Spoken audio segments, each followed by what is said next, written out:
How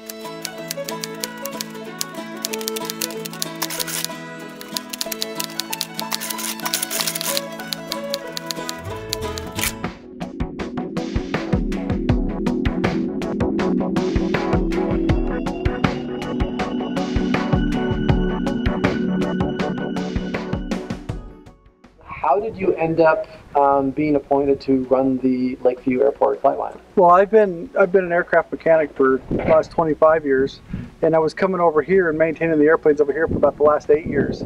So we got a pretty good knowledge of what was going on in Lakeview with the aviation portion of it, and when Bert decided to retire, we thought, well, it'd be a great time to, instead of just going over part-time, just to go over and make it full-time. So what goes into the day-to-day operation of running the Lakeview Airport?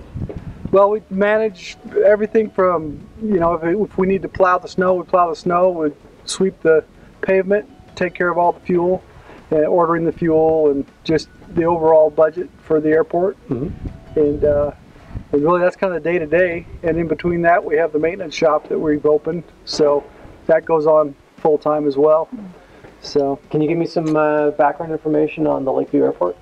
On the Lakeview Airport? From what I understand, it was 1943 is when it was actually built for the military, and then the military retired it sometime in 1945, and then it was transferred to the town or the county of Lakeview.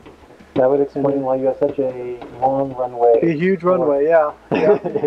It's my understanding that you two are in the process of doing some various upgrades to the airport. Tell me all about everything that's going on over here. Yeah, we just got through actually putting the new door in the front of the building, and our next projects are we're moving the airport manager's office upstairs, which that room hasn't been used for years and years. Storage space? It's not even that, it's just been an empty room. It's been empty. So that gives us a good clear view of the runway and stuff, especially during the summer when it's busy. We can actually see what's going on. If there's an accident or anything going on out there, we can actually see it. So that's getting moved upstairs. And then the office downstairs is going to be turned into a kind of a pilot's room for, they come in at night, there'll be a bed and stuff there where they can actually rest for a while. Because there's times we'll come in the mornings and there's people sleeping on the floor in here. A little weird. But it'll be more comfortable for them. And then we're also putting in a full shower on the other side and a new security gate and new fencing out front. So entrance is going to be improved quite a bit there.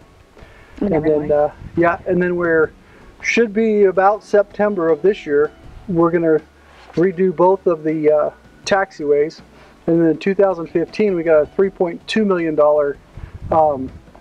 grant. It's a joint grant from the federal government and the state, and we're going to be repaving the runway. Oh, fantastic. So it'll all, within the next year and a half, we should have the runway completely redone, and then the new slurry on the taxiways, so that'll look new, and it'll be really nice, kind of inviting to come in and see that, somebody cares about what's going on out here, Yeah. How much time is involved in operating the airport? How much time does your family stay out here? Well, normal operating hours are 8 to 5, 7 days a week, but it extends usually beyond that. We're here until 6 or 7 most of the time, and right now, just getting things up and running, we're out here quite a bit, even on the weekends. Having 2 days off in a row is kind of unheard of right now. Yeah. So it really don't happen. But yeah, that's it takes a bit of our time to get out here and really get things growing. But that's what it takes to make it work. Then potential plans for overall improvements down the line. Yeah, we actually have a 5-year plan with the FAA, and once the runway and the taxiways are done, then there's plans to develop more property on the other side of the runway. You can see where that new hangar is there.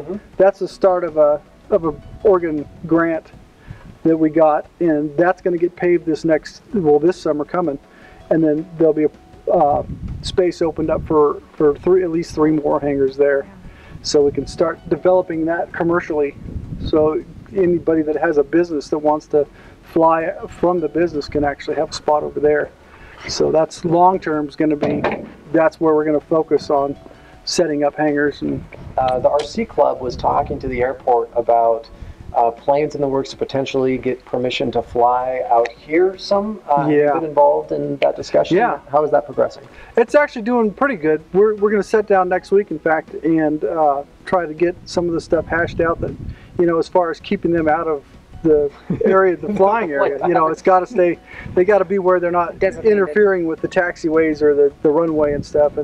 And so that's all got to get planned out. And then once we get our plan that we want, then it still has to be submitted to the FAA, and they've got the final say to say, they can't be there at all, or yeah, it's okay to have it over to the side here. So that's just a long process of getting through the paperwork and making sure everybody's happy. So anything about the airport that maybe the general population doesn't know but should?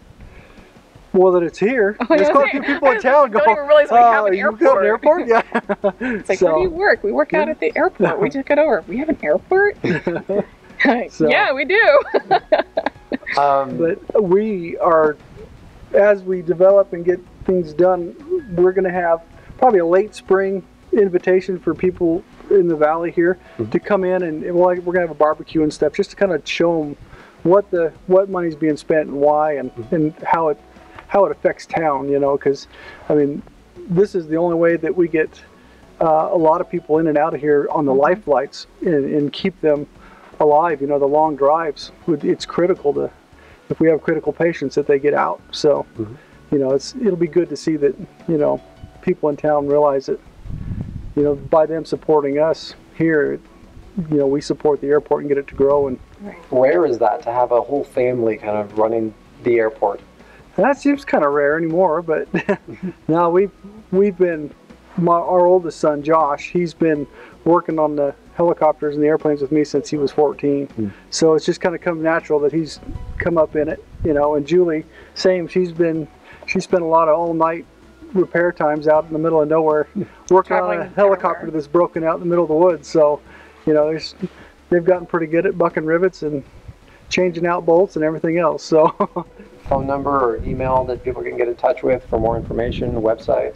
Yeah, we're in the process of doing the website, and if they want to email, it's just lakecountyaviation@gmail.com right now. Okay. And then the phone number is 541-947-4222.